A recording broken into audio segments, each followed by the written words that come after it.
الحمد لله نحمده ونستعينه ونستغفره ونؤمن به ونتوكل عليه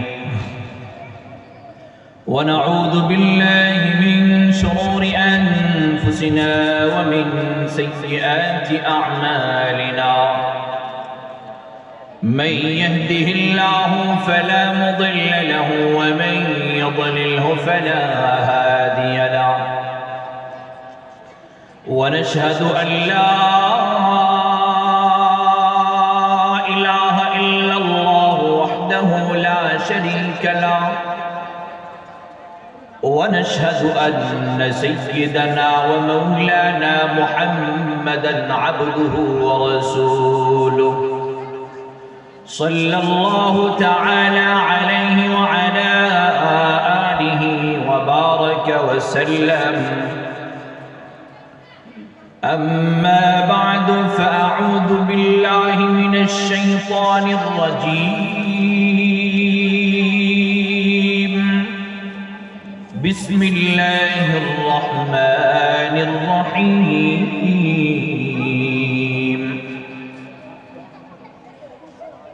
فمن زحزح عن النار وأدخل الجنة فقد فاز وقال رسول الله صلى الله تعالى عليه وسلم من يضمن لي ما بين لحيي وما بين رجلي أضمن له الجنة أو كما قال عليه الصلاة والسلام سبحانك لا علم لنا إلا ما علمتنا إنك أنت العليم الحكيم صدق الله مولانا العظيم وصدق رسوله النبي الكريم ونحن على ذلك لمن الشاهدين والشاكرين والذاكرين والحمد لله رب العالمين وقال تعالى إن الله وملائكته يصلون على النبي يا أيها الذين آمنوا صلوا عليه وسلموا تسليما شكل محبة شدفري اللهم صل على محمد وعلى آل محمد كما صليت على إبراهيم وعلى آل إبراهيم إنك حميد مجيد اللهم بارك على محمد وعلى آل محمد كما باركت على إبراهيم وعلى آل إبراهيم إنك حميد مجيد পশ্চিম কাফরুল মোল্লাপাড়া মাদ্রাসা ইবনে আব্বাস রাদিয়াল্লাহু তাআলা আনহু এর উদ্যোগে ষষ্ঠ বার্ষিক ওয়াজ মাহফিলের সম্মানিত সভাপতি প্রধান অতিথি মুহতারাম মুআজ্জাজ উলামায়ে কেরাম কাবিল ইহতিরাম মুরব্বিয়ানে আযম এলাকার যুবক ভাইরা পর্দার আড়ালের মা ও বোনেরা মাহফিলে উপস্থিত স্নেহের আদরের ছোট ছোট কচি কাচারা আল্লাহ রাব্বুল আলামিনের ফজল ও করম মেহেরবানি যিনি আমাদেরকে উম্মতের রাহবার উলামায়ে কেরামের জবান থেকে দ্বীনি কথা শুনবো এবং আমল করব এই উদ্দেশ্যে গুরুত্বপূর্ণ মজলিস দ্বীনি মজলিস এই মাহফিলে উপস্থিত হওয়ার মতো তৌফিক দিয়েছেন এজন্য প্রত্যেকেই দিল থেকে শুকর আদায় করি বলি আলহামদুলিল্লাহ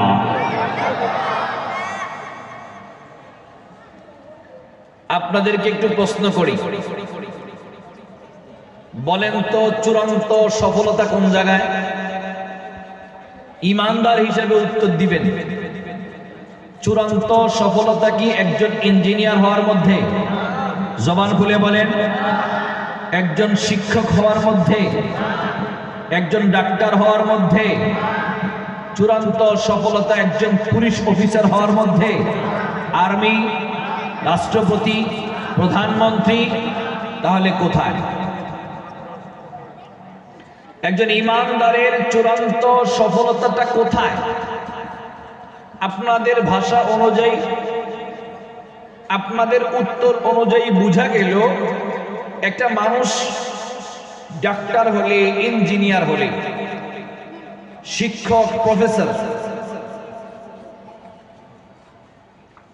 কিংবা পুলিশ অফিসার, আর্মি, রাষ্ট্রের কোন দায়িত্বশীল হলেও ব্যক্তি সফল কাম নয়।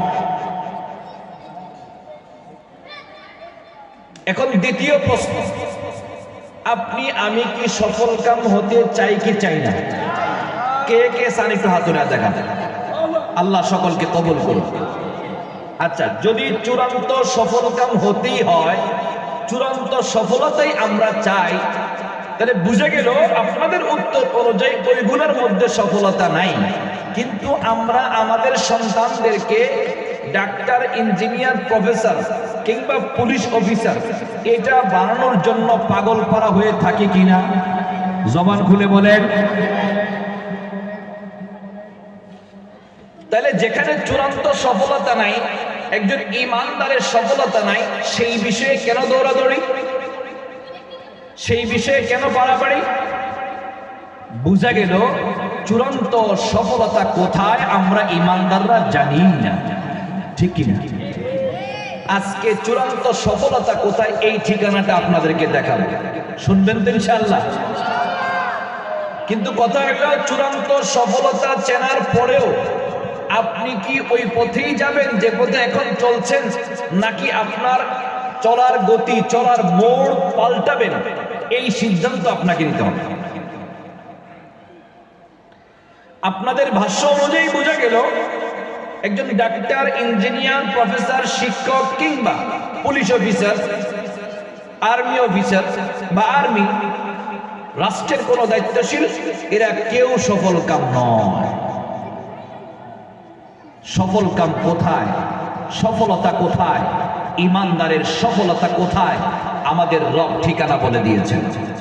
কোরআনে কারীমের 4 নম্বর পারার 13 নম্বর পৃষ্ঠা সূরা আলে ইমরান এর 185 নম্বর আয়াতে ঠিকানা বলে দিয়েছেন একজন ব্যক্তির সফলতা কোন জায়গায়।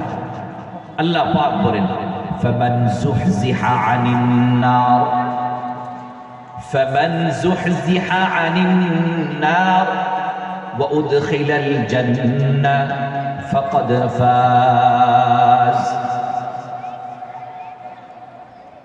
আল্লাহ রাব্বুল আলামিন বলেন,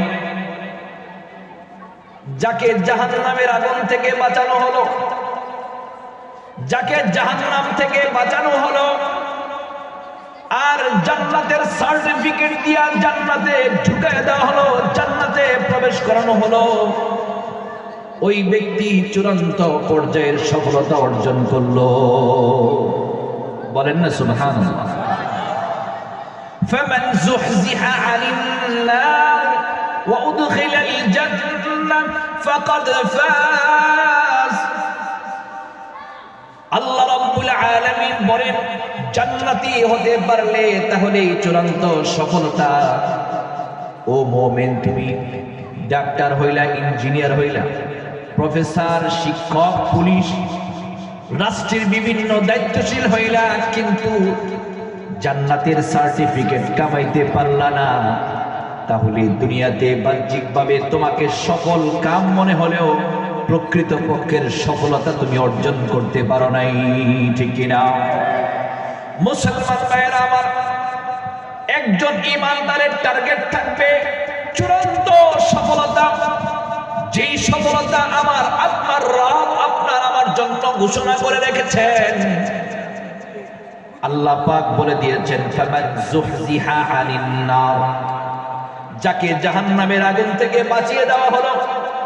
মুসলমান ভাইয়েরা আমার, কথা বুঝে থাকলে উত্তর দিবেন, জাহান্নামের আগুনে জ্বলার মতো যোগ্যতা কারো আসেনি? দেখি একটু হাত তুলন্ত কার আছে? যদি হাত উঠাইতো তাহলে বুঝতাম যে বেখেয়ালি। তার মানে জাহান্নামের আগুনে জ্বলার মতো যোগ্যতা আমাদের নাই।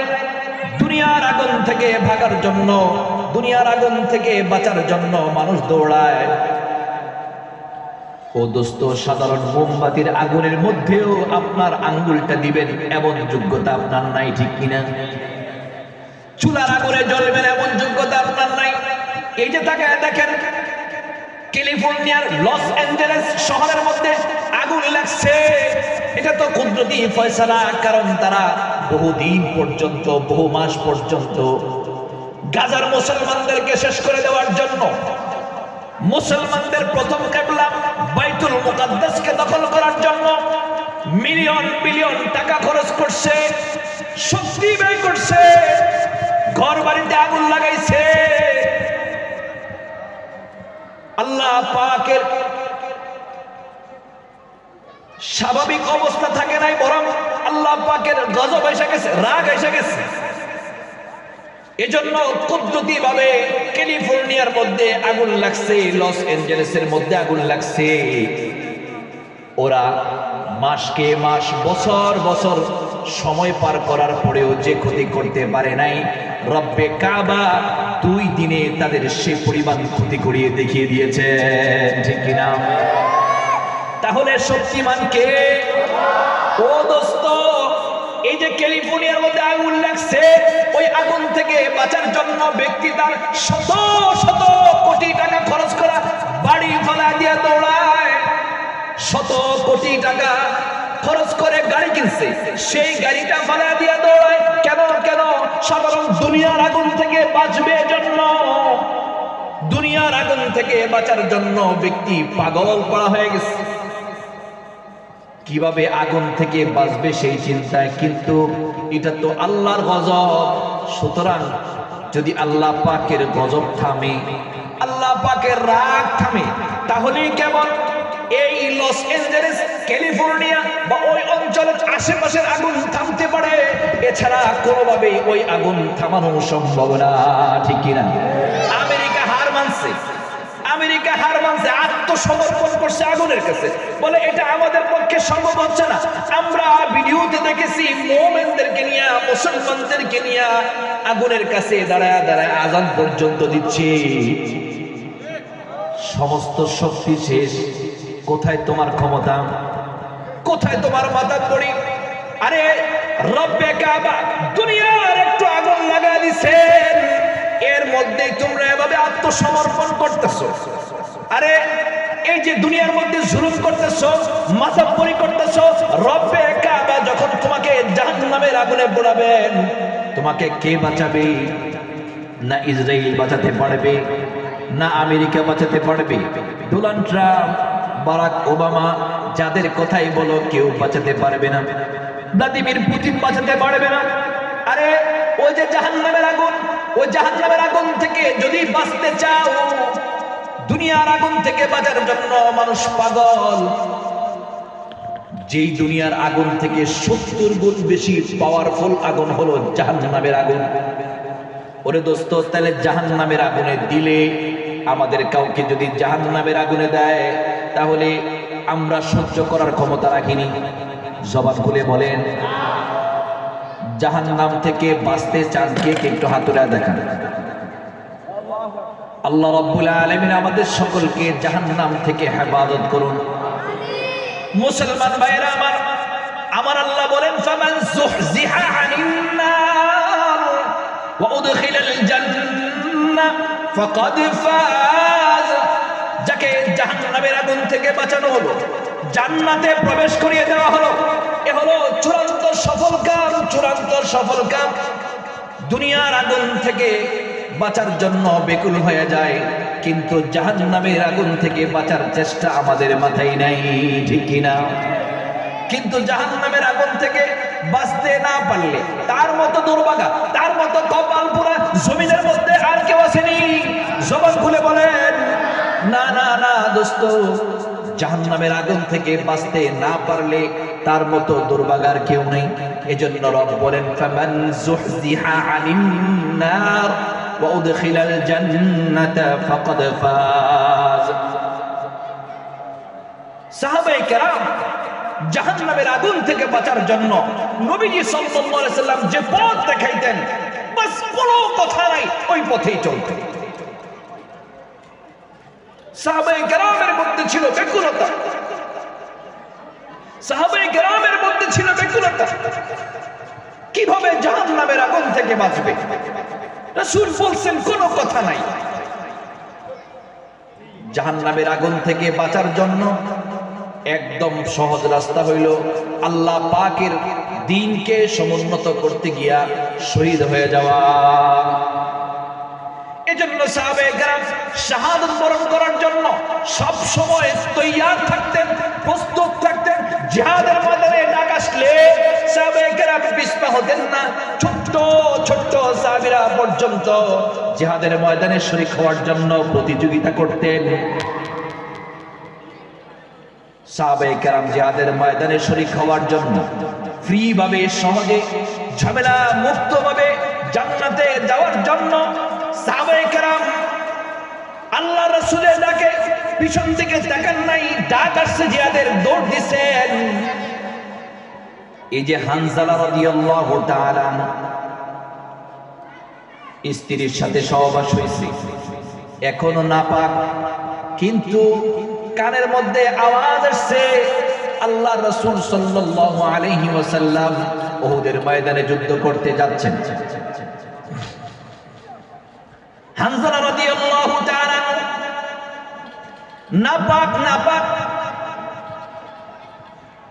তিনি বললেন আল্লাহ রাসূলের পক্ষ থেকে ডাক আসছে, বসে থাকার কোনো সুযোগ নাই, জিহাদের ময়দানে গিয়ে শরীক হতে হবে। স্ত্রী বলল, স্বামী আমার, আপনি তো নাপাক, একটু গোসল করে যান। হানজালা রাদিয়াল্লাহু তাআলা জবাব দিলেন, স্ত্রী আমার, আল্লাহ রাসূল সাল্লাল্লাহু আলাইহি ওয়াসাল্লামের পক্ষ থেকে ডাক আসছে, এখন অন্য কোনো কাজ করার সময় নাই। আল্লাহ যদি চান তাহলে জিহাদের ময়দানে শরীক হয়ে শাহাদাত বরণ করব, আর ওখানেই আমাকে শেষ গোসল দেওয়া হবে। হযরতে হানজালা রাদিয়াল্লাহু তাআলা তলোয়ার নিয়ে বের হয়ে গেলেন। উহুদের ময়দানে বীর দর্পে যুদ্ধ করতে করতে শহীদ হয়ে গেলেন। যুদ্ধ শেষে যখন সাহাবীদের সংখ্যা গণনা করা হচ্ছে, কতজন শহীদ হয়েছে, এমন সময় হযরতে হানজালা রাদিয়াল্লাহু তাআলা আনহু এর স্ত্রী নবীজির দরবারে আয়েশা বলেন, নবীজি, আমার স্বামী হানজালাও জিহাদে শরীক হয়েছিল। ওগো নবীজি, অন্যান্য শহীদদেরকে গোসল ছাড়া আপনি দাফন করবেন, ঠিক আছে, কিন্তু আমার স্বামী হানজালা নাপাক ছিল, গোসল করে নাই। আপনার ডাক আসছে, জিহাদের ময়দানে শরীক হয়ে গেছে। যদি হানজালা শহীদ হয়ে থাকে, যেহেতু হানজালাকে জীবিত অবস্থায় দেখা যাচ্ছে না, তার মানে হতে পারে হানজালা শহীদ হয়ে গেছে। যদি হানজালা শহীদ হয়ে থাকে তাহলে অবশ্যই হানজালাকে গোসল দিবেন, গোসল দিয়ে তারপরে তাকে দাফন করবেন। রাসূলুল্লাহ সাল্লাল্লাহু আলাইহি ওয়াসাল্লাম নিজে খুঁজতে লাগলেন, সাহাবায়ে কেরামদেরকে খুঁজতে বললেন, দেখো হানজালার লাশ কোথায় দেখা যায়। কারণ যেহেতু সে নাপাক, তাকে তো গোসল করায় তারপরে দাফন করতে হবে। এমন সময় জিবরিল আলাইহিস সালাম আল্লাহর নবী সাল্লাল্লাহু আলাইহি ওয়াসাল্লামের সাথে এসে সাক্ষাৎ করে বলেন, নবীজি, একটা কথা খেয়াল রাখেন, সব শহীদের মাকাম এক না, কিছু শহীদের মাকাম ভিন্ন। এই যে হানজালাকে খুঁজতেছেন, আপনি উপরের দিকে তাকায় দেখেন, রব্বে কাবা হানজালাকে আসমানের দিকে উঠে নিয়ে গেছে। সাধারণ কোন শহীদ না, হানজালা রাদিয়াল্লাহু তাআলা আনহু নাপাক ছিলেন। এই কারণে হানজালা রাদিয়াল্লাহু তাআলা আনহুকে আল্লাহ পাক জান্নাতের পানি দিয়া ফেরেশতাদের মাধ্যমে গোসল করাইছেন। অপেক্ষা করেন, হানজালাকে আল্লাহ পাক জান্নাতের পানি দিয়ে গোসল করে আপনার সামনে পাঠিয়ে দেবে। কিছুক্ষণের মধ্যে রাসূলুল্লাহ সাল্লাল্লাহু আলাইহি ওয়াসাল্লাম তাকে দেখেন হানজালার লাশটা পড়ে আছে। সাহাবী যার সামনে পড়ছে, যার সামনে লাশ, তিনি দেখে এসে রাসূলুল্লাহ সাল্লাল্লাহু আলাইহি ওয়াসাল্লামকে বলেন, ওগো নবীজি, আমি দেখলাম হানজালার দাড়ি মোবারক থেকে টপ টপ করে তাজা পানি পড়তেছে। সাহাবায়ে কেরাম জান্নাতে যাওয়ার জন্য এমন উদ্গ্রীব ছিলেন, ফরজ গোসলের চিন্তা করতে পারেন নাই। জিহাদের ডাক আসছে, পিছনে তাকানোর সময় নাই, বরং দৌড়াও দৌড়াও, জিহাদের ময়দানে যাও। আল্লাহ রাসূল সাল্লাল্লাহু আলাইহি ওয়াসাল্লামের ডাক আসছে, জিহাদের ময়দানে গিয়ে শরীক হও। এমন ছিল সাহাবায়ে কেরামের হালত। সাহাবায়ে কেরাম নাপাক অবস্থায় দৌড় দিচ্ছেন। আল্লাহ পাক ওই যে রাসূলের ডাকে শরীক হওয়া, জান্নাতের আশায়, রাসূলের সন্তুষ্টির আশায়, আল্লাহ পাকের সন্তুষ্টির আশায় দৌড় দিছে। আল্লাহ পাক এত পছন্দ করছেন, এত পছন্দ করছেন, নাপাক থাকলেও আসমানে উঠে নিয়ে গেছেন। সেখান থেকে জান্নাতি পানি দিয়া ফেরেশতার মাধ্যমে গোসল করাইছে। দোস্ত আবাব, যেই আল্লাহ হযরতে হামজাকে দ্বীনের জন্য এমন বেকুল থাকার কারণে জান্নাতের পানি দিয়ে গোসল করাইছেন, ফেরেশতার মাধ্যমে গোসল করাইছেন, ওই আল্লাহ এখনো আছে না নাই? জবান খুলে বলা আছে না নাই? আরে দোস্ত, তোমার আমার মধ্যে যদি আল্লাহর দ্বীনকে সমুন্নত করার জন্য জান্নাতের তামান্না থাকে, আল্লাহ পাকের খুশির তামান্না থাকে, তাহলে ওই আল্লাহ যেমনি ভাবে 1400 বছর আগে হানজালাকে জান্নাতের পানি দিয়া গোসল করাইছেন, ঠিক এভাবে তোমাকে আমাকেও আল্লাহ পাক জান্নাতের পানি দিয়ে গোসল করাতে পারে। এজন্য সহজে জান্নাতে যাওয়ার রাস্তা হইল জিহাদে শরীক হওয়া, শহীদ হওয়ার তামান্না থাকা। কথা মনে পড়ে গেল, বইলা ভালাই, আজকে আসরের নামাজের কিছুক্ষণ আগে শুয়েছিলাম, আমার ছোট্ট ছেলেটা আমার পাশে শুয়ে আছে, 6-7 বছর বয়স। ও হঠাৎ করে আমাকে বলতেছে, আব্বু, যদি কোনো ব্যক্তি জিহাদের ময়দানে যুদ্ধ করে শহীদ হয়ে যায়, তাহলে কি সে জান্নাতে যাবে? এভাবে জিজ্ঞাসা করছে। আমি উত্তর দিলাম, হ্যাঁ, সে জান্নাতে যাবে। আলহামদুলিল্লাহ, আমার ছেলেটা উত্তর দিয়েছে, আব্বু, তাহলে আমি শহীদ হব। আল্লাহু আকবার, আল্লাহু আকবার। আপনাদের কাছে দোয়া চাই, আল্লাহ যেন আমার ছেলেকে দ্বীনের বড় মুজাহিদ হিসেবে কবুল করেন। হ্যাঁ হ্যাঁ, যদি শহীদ হয় কালিমাতুল্লাহর জন্য, দ্বীনকে সমুন্নত করার জন্য, ময়দানে মাহশারে রবের সামনে আমি বলতে পারবো, আমি শহীদের বাবা। আল্লাহ পাক সেই উসিলে আপনাকে আমাকে মাফ করে দিতে পারে। আপনাদের এমন তামান্না থাকা দরকার। আমার ছেলের জন্য বলছি না, ও আমার ভাই, আপনার সন্তান তো গায়ক হতে চায়, আপনার সন্তান তো নায়ক হতে চায়, আপনার সন্তান ক্রিকেটার হতে চায়, আপনার সন্তান খেলোয়াড় হতে চায়। কেন চায়? কারণ হলো আপনি ঘরের ভিতরে সারাক্ষণ খেলা সম্পর্কে আলোচনা করেন, ঘরের ভিতরে আপনি নায়ক সম্পর্কে আলোচনা করেন, নায়িকা সম্পর্কে আলোচনা করেন, নাচ গান সম্পর্কে আলোচনা করেন। আপনার সন্তান ওই কথাটাই শুনে, আর এর কারণে তার ভিতরে নায়ক নায়িকা হওয়া, আর গান বাজনা গায়ক হওয়া এবং নাচের লোক হওয়া, এটাই তার তামান্না জাগে, ঠিক কিনা? কিন্তু যদি আপনার ঘরের ভিতরে দ্বীনি আলোচনা করতেন, জিহাদের ফজিলত বয়ান করতেন, শহীদ হলে কেমন হয় মাকাম বর্ণনা করতেন, তাহলে আপনার সন্তান ওই চিন্তা করত। এজন্য সন্তানকে সামনে রেখা অনুরোধ আপনাদের পায়ে ধরে বলি, উল্টা পাল্টা ভিডিও আপনারা ছাইরা রাখেন, সন্তানের হাতে গেমস দিয়ে রাখেন। আপনার সন্তান খেতে যাচ্ছে না, বাস গেমস দিয়ে দিলেন হাতে, লা হাওলা ওয়ালা কুওয়াতা ইল্লা বিল্লাহ। কখনো গেম, কখনো সিনেমা। সান্ত্বনা দিচ্ছেন, সান্ত্বনা দিচ্ছেন। আল ইলমু ফিস সিদর কান নাকশ ফিল হাজার।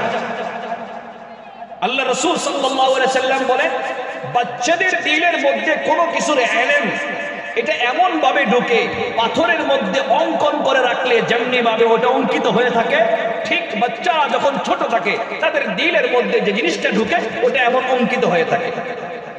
আপনি ছোটকালে তার দিমাগের মধ্যে যদি গান বাজনা ঢুকান, ছোটকালে যদি আপনি তার দিমাগের মধ্যে উল্টা পাল্টা ঢুকান, তাহলে মনে রাখবেন বড় হইলে এটা উল্টা পাল্টা মার্কাই হবে। এজন্য ছোট থেকে আপনার আমার সন্তানকে দিন শেখানোর প্রতি আবেগ সৃষ্টি করা, দিন শেখানোর চেষ্টা করা, ভালো ভালো কথা বলা, ঘরের ভিতরে কোরআনের তালিম করা, হাদিসের তালিম করা, দ্বীনি কথা তালিম করা, এটা আপনার আমার জিম্মাদারি।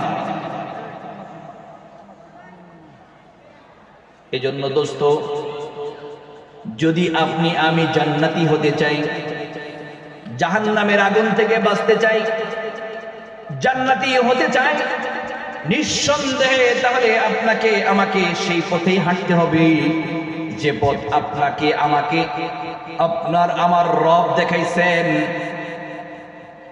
যদি আপনি আমি আপনার আমার জীবনে কোরআনকে ফিট করি, কোরআন অনুযায়ী জীবন গড়ে তুলি, তাহলে ইনশাআল্লাহ ইনশাআল্লাহ আশা করা যায় ওই জীবনটা দামি হয়ে আপনি আমি আল্লাহ পাকের চিরস্থায়ী জান্নাতি হতে পারবো।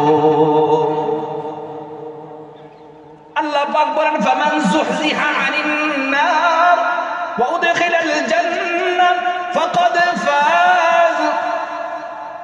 যাকে জাহান্নামের আগুন থেকে বাঁচানো হলো, যাকে জাহান্নামের আগুন থেকে বাঁচানো হলো, জান্নাতের সার্টিফিকেট দিয়ে জান্নাতে প্রবেশ করিয়ে দেওয়া হলো, ওই ব্যক্তি চূড়ান্ত সফল কাম, চূড়ান্ত সফল কাম। দোস্তরি লম্বা কথা বলবো না। আল্লাহ পাক বান্দার ওসিলা খুঁজেন, কোন ওসিলার মাধ্যমে বান্দা জান্নাতি হতে পারে এমন ওসিলা আল্লাহ পাক খুঁজেন। এই যে শুনছেন, একটা মহিলা দুশ্চরিত্রা ছিল, কিন্তু মরুভূমি দিয়ে পার হওয়ার সময় দেখলো একটা কুকুর হাঁপাচ্ছে, পানির পিপাসায় হাঁপাচ্ছে। দুশ্চরিত্রা মহিলা তার পা থেকে মোজাটা খুইলা নিজের ওড়না দিয়া কুয়ার ভিতরে ঢুকায়া মোজা দিয়া পানি উঠায়া কুকুরকে পান করাইছে। আল্লাহ পাক ওই ওসিলায় ওই মহিলাকে মাফ কইরা তাকে জান্নাতি হিসাবে ঘোষণা করে দিয়েছে। আল্লাহ পারেন কি পারেন না? এই যে আহলুল্লাহ রহমতুল্লাহ আলাই, শাহ ওয়ালিউল্লাহ রহমতুল্লাহ আলাই, একদিন দুইজন যাচ্ছেন কোথাও, যাবার পথে কবরস্থানের পাশ দিয়ে যাচ্ছেন। হঠাৎ একটা কবরের মধ্যে আওয়াজ শোনা যায়, কথাবার্তার আওয়াজ শোনা যায়। আহলুল্লাহ রহমতুল্লাহ আলাই কান লাগায় শুনেন কি শোনা যায়। কান লাগায় শুনেন, ওখান থেকে আরবি কথোপকথনের আওয়াজ হচ্ছে। ভালো করে খেয়াল করে বুঝলেন, এটা কোন দুনিয়ার মানুষের কথা না, বরং এটা আল্লাহর ফেরেশতার কথা। আহলুল্লাহ রহমতুল্লাহ আলাইহি ভালো করে খেয়াল করলেন, ওখানে কবরের মধ্যে বলা হচ্ছে, ওঠো ওঠো আল্লাহর বান্দি ওঠো, আল্লাহ পাকের পক্ষ থেকে তোমার জন্য জান্নাতের খিড়কি খুলে দেওয়া হয়েছে, ওঠো ওঠো জান্নাতের সুবাতাস গ্রহণ করো। আহলুল্লাহ রহমতুল্লাহ আলাইহি চিন্তা করলেন, কিরে এমন নেককার মহিলা, এত নেককার মহিলা কোন পরিবারের মহিলা, খবরটা নেওয়া দরকার, কোন আমলের কারণে আল্লাহ পাকের পক্ষ থেকে তার জন্য এত বড় ফজিলত। আহলুল্লাহ রহমতুল্লাহ আলাইহি এলাকার মধ্যে খোঁজ নিলেন, মহিলাদের বাড়ি, যেখানে বাড়িতে গেলেন, যাওয়ার পরে পরিবারের লোকদেরকে জিজ্ঞাসা করলেন, এমন কি আমল যার কারণে মহিলাটা জান্নাতি, তার জান্নাতের ঘোষণা চলে আসছে, কি এমন আমল? জিজ্ঞাসা করার পরে ওখান থেকে জবাব দেয় না, তেমন কোনো আমল ছিল না। আমরা ছোট্ট একটা জিনিস দেখছি, এটা আমাদের কাছে আশ্চর্য মনে হতো এবং ভালো মনে হতো। কি সেই জিনিস? আমরা দেখছি যখন মসজিদের মধ্যে মিনারে মুয়াজ্জিন সাহেব আল্লাহু আকবার এই ধ্বনি দিতেন, এই আওয়াজ দিতেন, তখন মহিলা তার মাথার মধ্যে কাপড় দিত। এখনো এমন আছে না নাই? জবান খুলে বলেন আছে না নাই? হ্যাঁ হ্যাঁ আছে আছে। কিন্তু বহু সংখ্যক মহিলা এমন বেপরোয়া আছে যারা এই আযান শোনার পরেও দিলের মধ্যে কোনো পরিবর্তন আসে না। মাথায় কাপড় দিবে দূরের কথা, আগে একটা সময় আমরা দেখছি মহিলারা কখনো যদি রাস্তায় থাকতো, পুরুষ লোক দেখলে হয়তো রাস্তা থেকে চলে যেত অথবা রাস্তার এক পাশে গিয়ে বসে যেত। আস্তে আস্তে উন্নত হয়েছে, সমান অধিকারের স্লোগান আইসা উন্নত হইতে হইতে এমন অধিকার হয়েছে এখন সম্মানী মানুষগুলাকে দেখলেও সম্মান করে না, ঠিক কিনা? দাড়ি পাকা লোকগুলাকে দেখলেও সম্মান করে না, মৌলবী দেখলেও সম্মান করে না, বরং যেভাবে ইচ্ছা সেভাবে বেহায়ার মতো চলে। কিন্তু আমাদের মা বোনেরা কথাগুলো ভালো করে যদি শুনে, কান দিয়ে শুনে, ছোট্ট একটা আমলের কারণে মহিলাটাকে আল্লাহ পাক কেমন ফজিলত দিয়েছেন, জান্নাতি বানায়া দিয়েছেন। মহিলাটা যখন মসজিদের মিনারে মুয়াজ্জিন সাহেব আযান দিতেন, আল্লাহু আকবার বলতেন, আল্লাহ পাকের নামের সম্মানে মহিলা নিজের মাথার কাপড় দিত, আর আশেপাশে সামনে কেউ কথা বললে তাকে থামায় দিত, বলতো কথা বলবা না, কথা বলবা না। ও যে শোনো না, মিনার থেকে মুয়াজ্জিন সাহেব আল্লাহ পাকের বরত্বের কথা বর্ণনা করতেছে, সুতরাং আল্লাহ পাকের বরত্বের কথা বর্ণনা করা অবস্থায় কথা বলা চলে না। এতটুকু আমল দেখছি। হাকিমুল উম্মাহ আশ-শাবারি থানভী রাহমাতুল্লাহি আলাইহি তিনি লিখেছেন, এই যে ছোট্ট সাধারণ একটা আমল, এই আমলের কারণে মহিলাকে যদি আল্লাহ পাক জান্নাত দিয়া দিতে পারেন, তাহলে আমরা যদি ইখলাসের সাথে আমরা যত আমল করি, এই আমলগুলা করে যাই, ওই আল্লাহ পাক আমাদেরকে জান্নাত দিতে পারেন কি পারেন না? জবান খুলে বলেন। এ দোস্ত, ফামান যুহজিহা আনিন নার ওয়া উদখিলাল জান্নাতা ফাকাদ ফাজ। যাকে জাহান্নামের আগুন থেকে বাঁচিয়ে দেওয়া হলো, জান্নাতের চূড়ান্ত ফয়সালা করে দেওয়া হলো, আল্লাহ পাক বলেন সেই চূড়ান্ত সফল কাম। সাহাবায়ে কেরাম জান্নাতে যাওয়ার জন্য ওসিলা খুঁজতেন। একদিন আল্লাহ রাসূল সাল্লাল্লাহু আলাইহি ওয়াসাল্লাম একটা বাগানের মধ্যে ঢুকলেন, ঢুইকা হাউজের কিনারে বসলেন। হাউজের কিনারে বৈশা পা দুইটাকে পানির মধ্যে রেখে দিলেন। হযরত আবু মুসা আশআরী রাদিয়াল্লাহু তাআলা আনহু নবীজির সাথে ছিলেন। ছায়ার মধ্যে নবীজি বসে আছেন, একটু আরাম পাচ্ছেন, আরাম করতেছেন।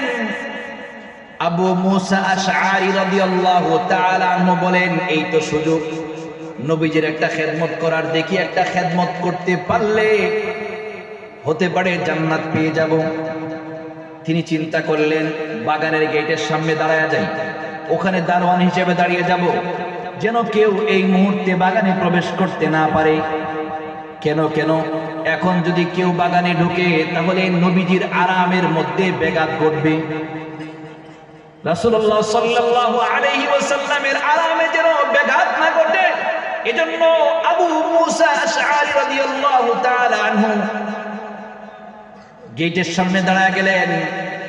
ওসিলা খুঁজতেছেন যে আজকে একটু নবীজির পাহারাদারি করি, নবীজির একটু গোলামি করি, হতে পারে আল্লাহ পাক এই ওসিলায় জান্নাত দিয়ে দিবেন। ও দোস্ত, আমরা সকলেই নবীজিকে ভালোবাসি কিনা? জবান খুলে বলেন, নবীজির কথাকে বিশ্বাস করি কিনা? কে কে বিশ্বাস করেন একটু হাত তুলে দেখান। নারায়ে তাকবীর, নারায়ে তাকবীর। হাত নামান। এখন বলেন নবীজির কথাকে কে কে বিশ্বাস করেন না? আমি কিন্তু স্পষ্ট করে বলি যাতে ডিস্টার্ব না হয়। তাড়াহুড়া কইলে আবার দেখা যাবে একটা হাসির কারবার হবে। হাসির মাকসাদ না, আমার উদ্দেশ্য হলো বিষয়টা ক্লিয়ার থাকে। তাহলে নবীজির কথাকে আমরা বিশ্বাস করি না? এখন শুনুন, রাসূলুল্লাহ সাল্লাল্লাহু আলাইহি ওয়াসাল্লাম বলেন, বুখারী শরীফের 68 নম্বর হাদিসে আছে, রাসূল বলেন, ইন্নাল উলামা হুম ওয়ারাসাতুল আম্বিয়া। উলামায়ে কেরাম নবীদের ওয়ারিস।